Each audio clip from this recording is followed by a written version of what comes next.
आज भाई फिर से शपथ करवा रहे हैं, किस लिए करवा रहे हैं? कह रहे कि शपथ फिर लीजिए ताकि एक बार मन फिर से मजबूत हो, इधर उधर कोई बाएं दाएं न करे।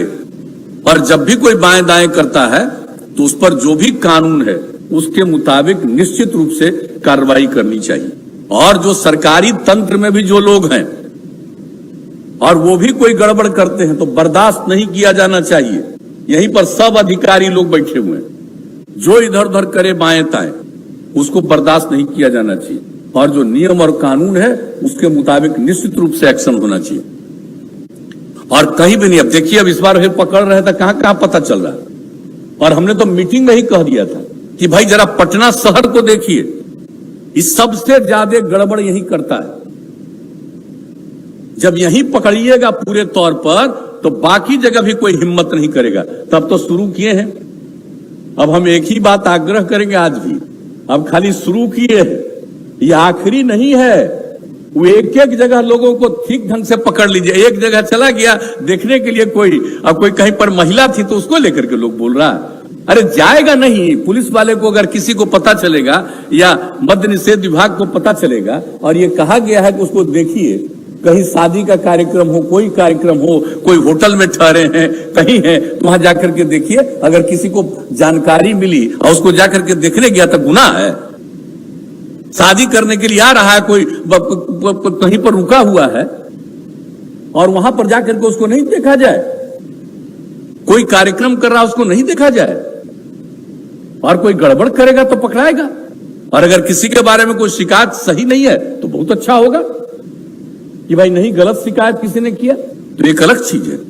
लेकिन ये सब बातें तो करनी पड़ेगी ना। जितनी सूचनाएं मिलेंगी, आप क्या समझते हैं कि सब 100% सूचनाएं बिल्कुल सही मिल ही जाएगी? ये संभव है कहीं? जब मनुष्य को आप जानते हैं, हम तो बार बार कहते हैं, इसको देखते नहीं हैं। कौन लोग हैं जो जितने लोगों के साथ रहते हैं तो उसमें देखते हैं कि सब आदमी ठीक एक ही स्वभाव का रहता है।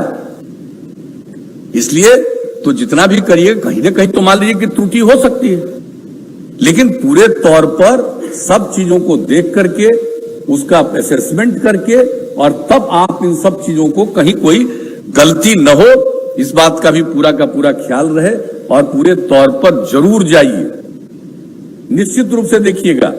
और हम तो आपको कहेंगे कि अगर जिस दिन आप लोगों ने पटना को कंट्रोल किया ना, उस दिन देखिएगा पूरा बिहार तुरंत कंट्रोल में आएगा।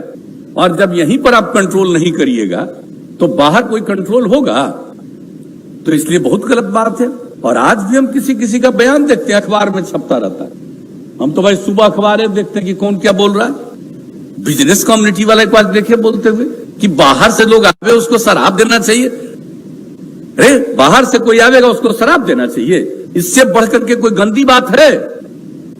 और इस तरह का वक्तव्य देने वाले आदमी को मैं तो एक बार कहूंगा, किस तरह के जो वक्तव्य देते हैं उनके वक्तव्यों को देखिए और वक्तव्यों को देखने के बाद ये मान करके चलिए कि मन में कहीं ना कहीं कोई बात है जो कहेगा कि हम शराबबंदी के तो पक्ष में, लेकिन ऐसा करना चाहिए। अरे ये संभव है? एक बात अच्छी तरह जान लीजिए, ये जिस दिन किया जाएगा उस दिन ये मान लीजिए कि आप अब इसको कुछ और तरह से इधर से उधर करना चाहते हैं। बहुत लोग कहता है कि बिहार में सरकार की आमदनी घट गई। हम लोगों ने तो पहली बार बता दिया था, पहली ही बार बता दिया था कि पहले जितना मिलता था, पहले तो क्या हालत था। शुरू में तो हमने पूरा किया था शराब की बिक्री का, और इस तरह से जो भी सरकार का जो तंत्र बनाया, सब कुछ किया तो सब ठीक ढंग से जाने लगा था। और बिक्री होते होते तो अंतिम बार जिस बार लागू किए उसमें 5,000 करोड़ रुपया ना फायदा हुआ था, बेनिफिट हुआ था। खत्म किए उसको तो कहने लगा बड़ा नुकसान होगा। हमने कहा फालतू बात है।